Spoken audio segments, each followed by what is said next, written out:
Bienvenue sur Santé Environnement, le podcast qui lie les mondes de la santé et de l'environnement.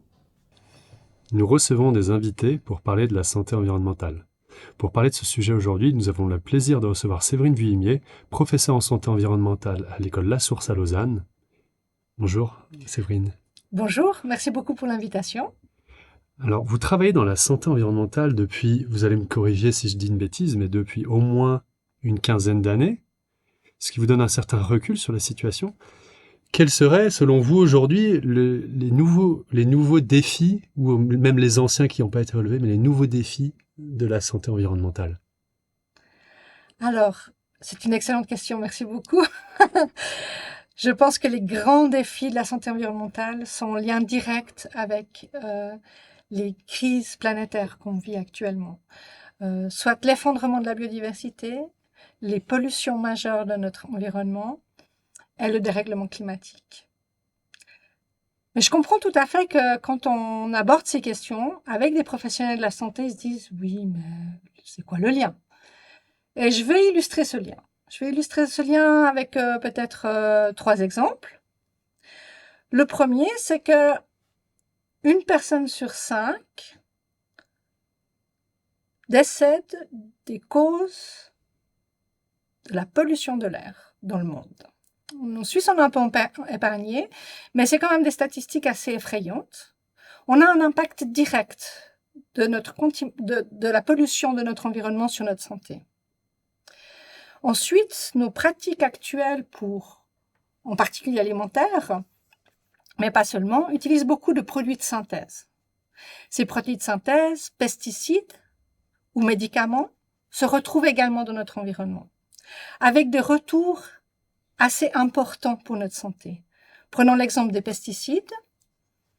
Il était montré, par exemple, qu'une mère qui a été exposée aux pesticides durant sa grossesse aura des enfants qui auront un doublement de chances de développer une leucémie aiguë.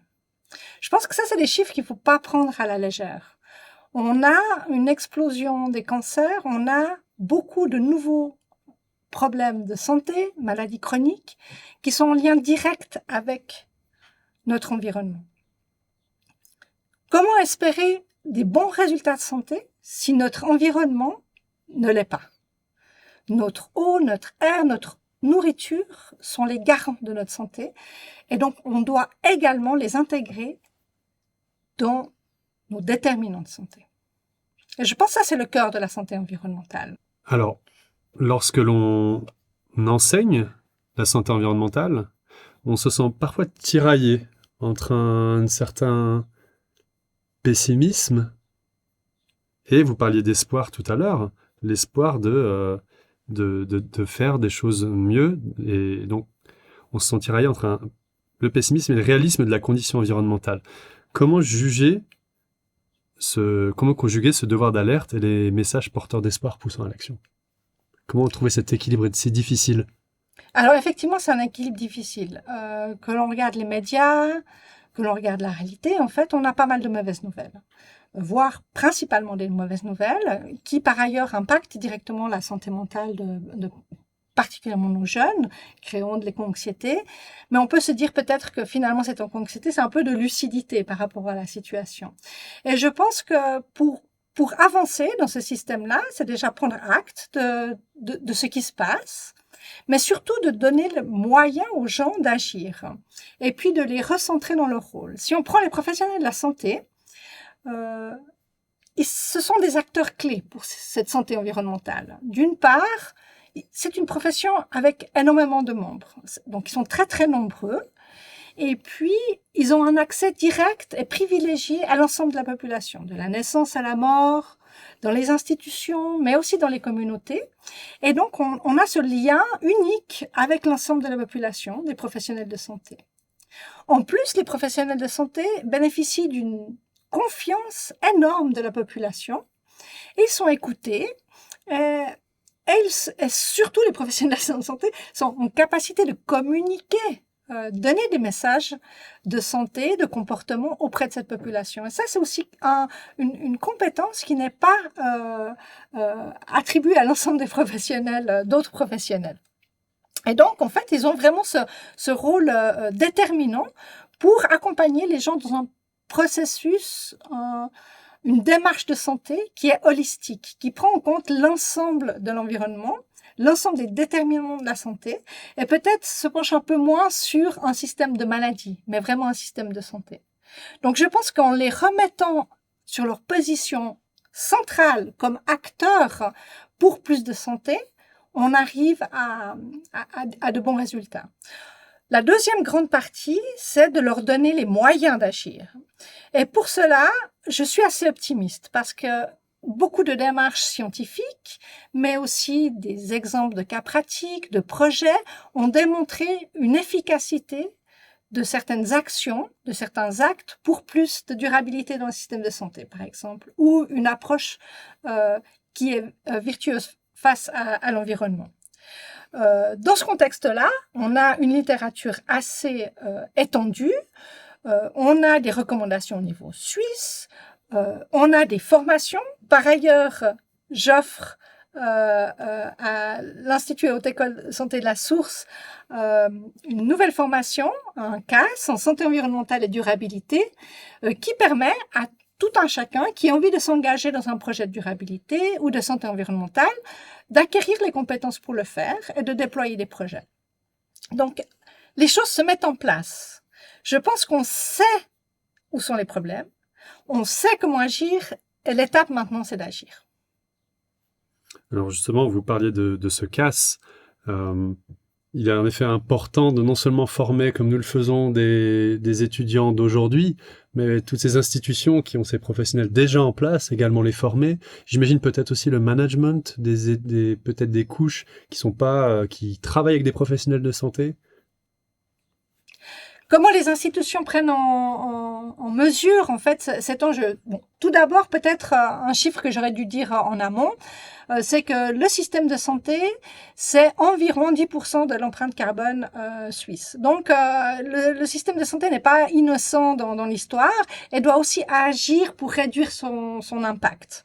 Ça, c'est un impact carbone, mais aussi son impact via les médicaments qu'il déverse dans l'environnement, via beaucoup de choses. Dans cette empreinte carbone de 10%, 30% est due à la consommation justement de médicaments. Donc, dans un système de santé, pour être durable, il faut être en santé. Ça, c'est la première chose.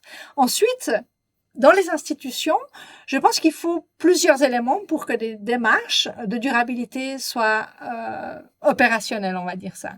Il faut tout d'abord une volonté institutionnelle, donc une démarche top-down, mais aussi une démarche bottom-up, c'est-à-dire que les personnels qui travaillent dans ces institutions ont la volonté, sont à même d'agir pour plus de durabilité. Donc il faut ces deux tensions qui se déploient, et je pense aussi que ça nécessite beaucoup d'interprofessionnalité. On doit collaborer avec plusieurs professionnels, mais aussi dans une prise en charge de santé.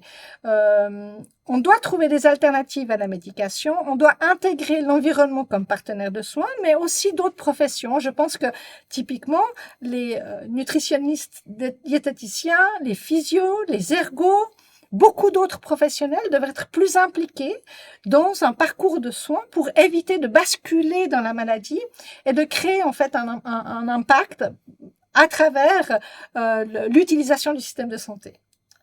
Donc, on doit vraiment agir pour être plus dans un besoin essentiel et nécessaire qu'une surconsommation du soin. Alors, justement, par rapport à... Vous citez un certain nombre de leviers comme l'interpro, le besoin de communiquer à différents niveaux. Est-ce que vous voyez des freins par rapport à cela sur lesquels il faudrait s'atteler pour justement arriver à bouger les lignes?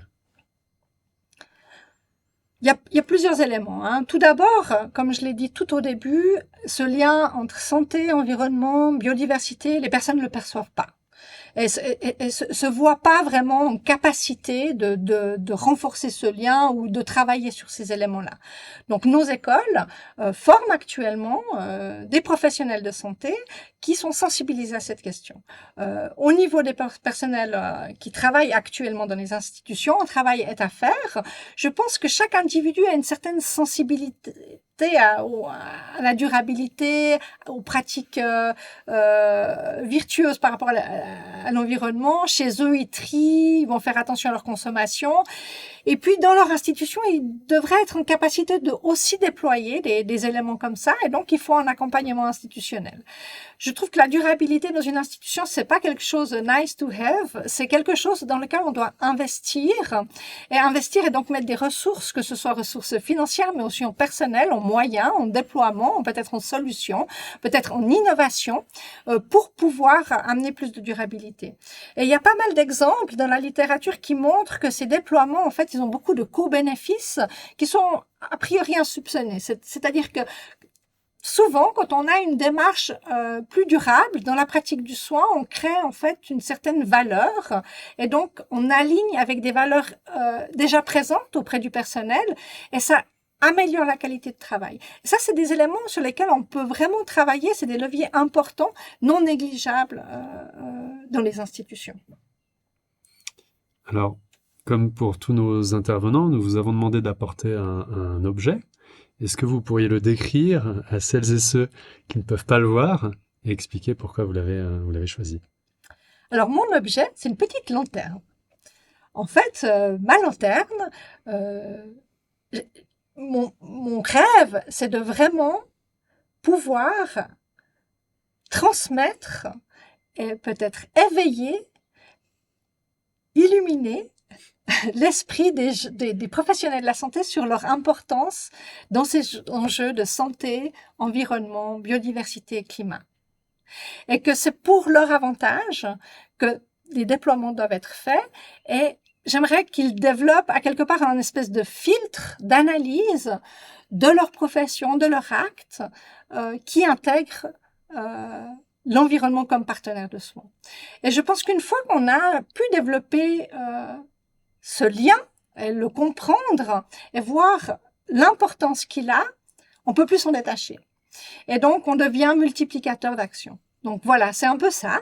Et puis ça fait bien sûr écho pour les infirmières avec qui je travaille beaucoup, à la grande instauratrice de l'approche holistique et de l'intégration de l'environnement dans les soins, Madame Nightingale.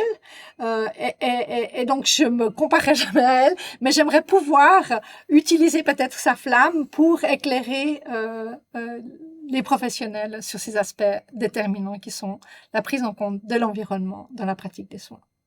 C'est tout ce qu'on vous souhaite et c'est tout ce qu'on nous souhaite. Merci Séverine Vimier.